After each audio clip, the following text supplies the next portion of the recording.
three charges plus q, small q plus capital Q are placed respectively at a distance 0 comma d by 2 and d from the origin on x-axis. If net force experienced by plus q placed at x equals to 0 is 0, then the value of small q is. तर इथे along the x-axis at x equals to 0, capital Q charge is placed.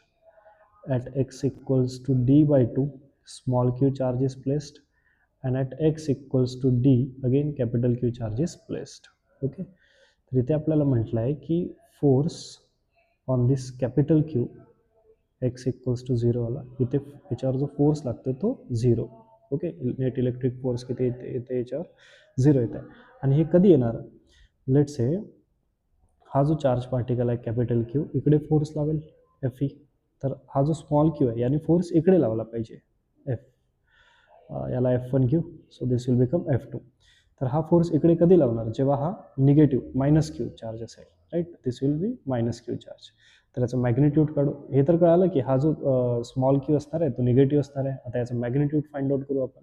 तर magnitude find out करण्यासाठी हा जो F1 आहे आणि F2 आहे हे दोन्ही इक्वल असायला पाहिजे. So F1 is equals to F2, कारण नेट फोर्स याच्यावर किती असला पाहिजे, 0 ना. तेच म्हटलंय बघा, net force experience by plus Q place at this is 0.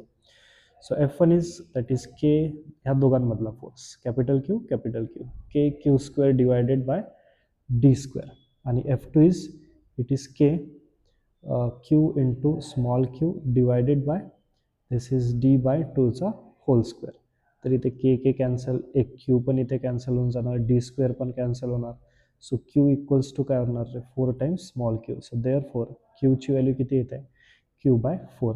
So this is the magnitude of charge. Okay, आणि याचं साईन तर आपण फाइंड आउट केलं होतं, this is negative. So option D is correct here.